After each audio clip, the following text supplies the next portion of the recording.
حضرات، السلام علیکم ورحمۃ اللہ وبرکاتہ۔ اس وقت پوری دنیا میں وبائی امراض خوف و ہراس کے پر پھیلائے ہوئے ہیں اور پوری انسانیت لرز رہی ہے۔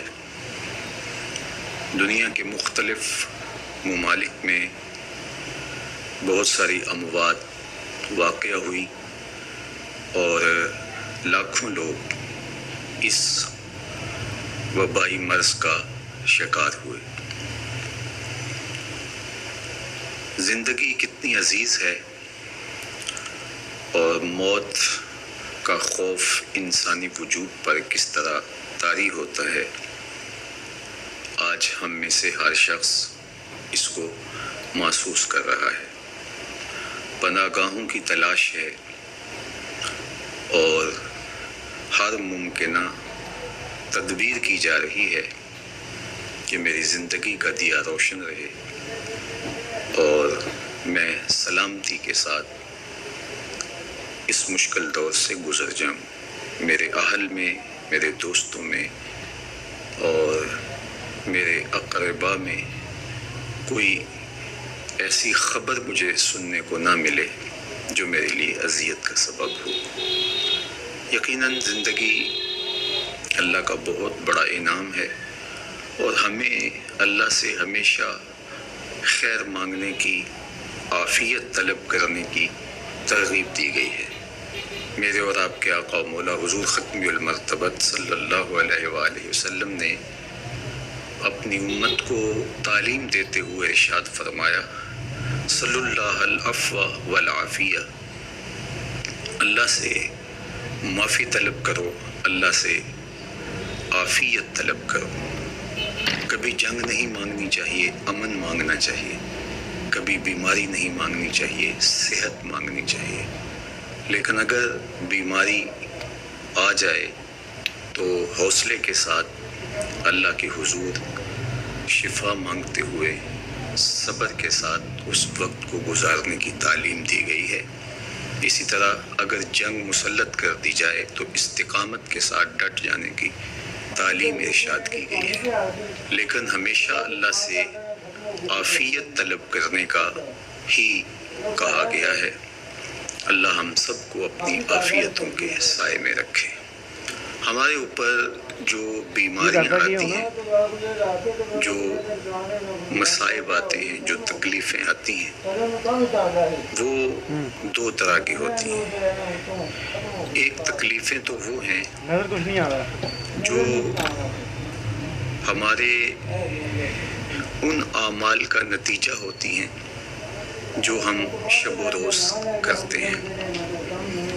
بیماریوں کا آنا ہماری بد پرہیزیوں کا نتیجہ ہے۔ وقت پہ سونا نہ، معمولات زندگی کا درست نہ ہونا اور آرام کا جو وقت ہمیں میسر ہونا چاہیے کسی وجہ سے وہ حاصل نہ ہو پانا، بر وقت نہ کھانا یا بے تحاشا کھا لینا۔ کوئی شخص نشہ لیتا ہے تو اس کے نتیجے میں وہ بیمار ہوگا۔ اسی طرح دیگر بیماریاں جو ہمیں لاحق ہوتی ہیں وہ ہمارے ہی عمل کا نتیجہ ہوتی ہیں۔ اسی طرح کچھ بیماریاں ہماری کوتاہیوں کا، گناہوں کا نتیجہ ہوتی ہیں۔ تو یہ وبائی امراض ہمارے کیے ہوئے کی سزا ہے۔ بیٹھو۔ اللہ تعالیٰ قرآن مجید میں ایک مقام پہ ارشاد فرماتا ہے، وَمَا أَصَابَكُم مِّن مُّصِیبَةٍ فَبِمَا كَسَبَتْ أَیْدِیکُمْ وَیَعْفُو عَن کَثِیر۔ جو تمہارے اوپر کوئی مصیبت آتی ہے وہ تمہارے ہاتھوں کی کمائی ہے، تمہاری اپنی کرتوتوں کا نتیجہ ہے، اور اللہ تعالیٰ بہت ساری چیزوں سے درگزر فرماتا ہے۔ یہ اس کی کرم نوازی ہے کہ وہ درگزر فرماتا ہے اور کبھی کبھی گرفت کرتا ہے۔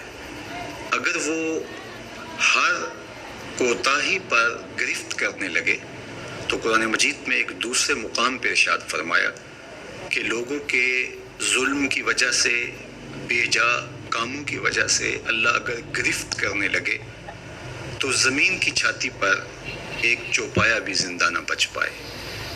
تو اللہ جل شانہ اپنے بندوں کو معاف بھی فرماتا ہے اور ان کی گرفت بھی کرتا ہے.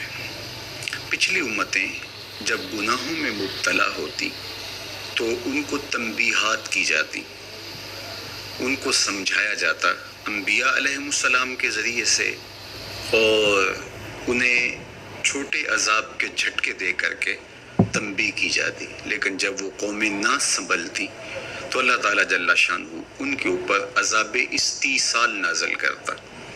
عذاب استیصال یہ ہے کہ وہ قومیں وجود سے مٹا دی جاتی.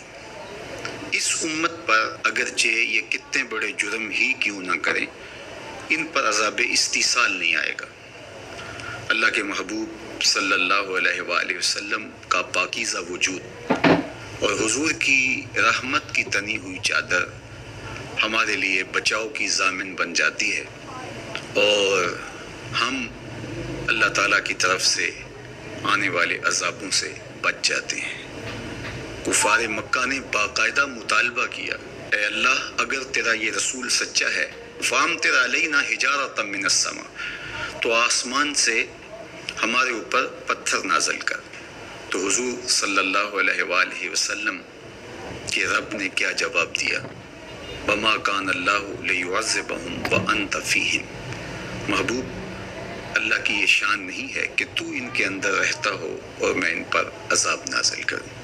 حالانکہ پچھلی امتوں پر عذاب نازل ہوا اور یہ امت خود عذاب مانگ رہی ہے.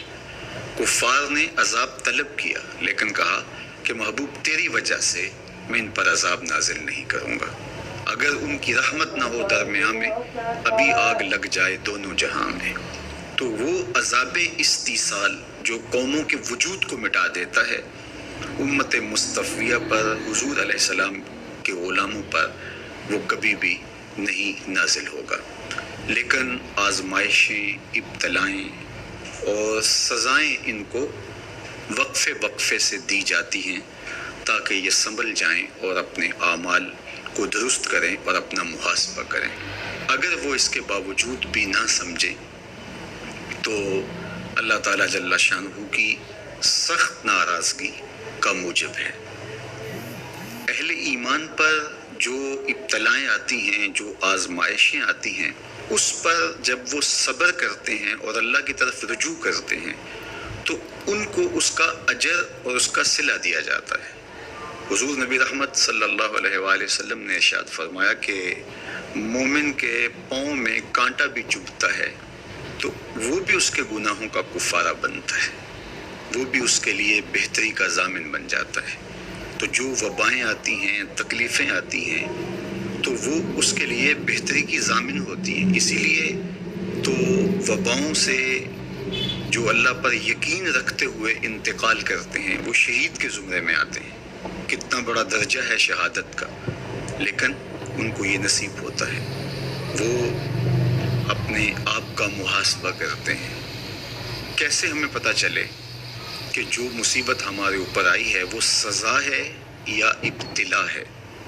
تو علماء نے کہا کہ جو وبا، جو مصیبت، جو تکلیف تمہیں پہنچتی ہے، اس پر اگر تمہیں اللہ کی طرف رجوع نصیب ہوتا ہے تو وہ ابتلا ہے. اس سے تمہارے درجے بلند ہوں گے، تمہارے گناہ مٹیں گے. اور اگر ان آزمائشوں، ان امتحانات اور ان وباؤں کے باوجود بھی تمہارا اللہ کی طرف رجوع نہیں ہوتا اور تم اسی طرح اپنی زندگی کو گزارتے ہو جس طرح اس سے قبل گزارتے ہو، تو وہ تمہارے لیے سزا ہے. تو مجھے اور آپ کو اس موقع پر دیکھنا ہوگا کہ ہم کس مرحلے سے گزر رہے ہیں، ہماری کیفیت باطن کیا ہے. کیا یہ خوف و ہراس کا عالم اور یہ وبائی امراض اور اس وقت پوری دنیا کے اوپر جو کیفیت ہے وہ ہمارے لیے اللہ کی قربت کا سبب بن رہی ہے، رجوع اللہ کا ذریعہ بن رہی ہے، توبہ و استغفار کا سبب بن رہی ہے؟ ہم اللہ تعالیٰ جل شانہ کی قربت حاصل کرنے کے لیے کوشاں ہو گئے ہیں، یا کہ ہمارے رویے، ہمارا طرز زندگی اور ہمارا انداز معاشرت بالکل تبدیل نہیں ہوا، اور ہم جس طرح کی زندگی پہلے گزار رہے تھے اس طرح کی ہی زندگی بسر کر رہے ہیں، تو پھر یہ ہمارے لیے سزا ہے، ورنہ ہمارے لیے ابتلا ہے، آزمائش ہے، امتحان ہے، اور ہم اس میں اللہ کی قربت کے ذریعے سے اللہ کی پناہ میں آ کے سرخرو ہو رہے ہیں، کامیاب اور بامراد ہو رہے ہیں۔ یہاں ہمیں دیکھنا ہوگا کہ اس وقت سسکتی انسانیت کے لیے ہمارا رویہ کیا ہے۔ کیا ہم نے اشیاء خورد و نوش سے لے کر کے ضروری ادویات تک اور انسانی ضرورت کے لیے اس وبا سے بچنے کے لیے جو ماسک پہنا جاتا ہے اس کو حصول زر کا ذریعہ بنایا، یا کہ ہم انسانیت کی خدمت کے لیے اس وقت میدان عمل میں موجود ہیں؟ ہم اپنے عمل سے، اپنے رویے سے اپنے آپ کو جج کر سکتے ہیں، اپنے آپ کو دیکھ سکتے ہیں۔ اقبال نے کہا تھا اپنے دل سے پوچھ، ملا سے نہ پوچھ۔ تو ہمیں اپنے اندر سے فتویٰ ملتا ہے ہم کس جگہ پہ کھڑے ہیں، تو ہمیں اس حوالے سے اپنے آپ کو دیکھنا چاہیے۔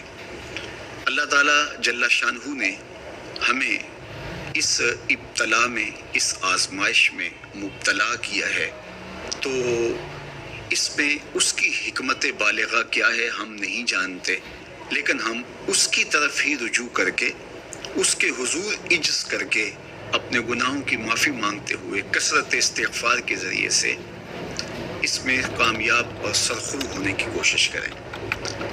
اللہ جل شانہ کے محبوب علیہ السلام نے ہمیں مشکلات سے صبر کے دامن کو تھام کر گزرنے کی تلقین کی ہے، اور صبر اجر کا ضامن بنتا ہے، اور اگر بے صبری کے ذریعے سے اور واویلے کے ذریعے سے ہم وقت گزارتے ہیں تو تکلیف تو اس سے کم نہیں ہوتی،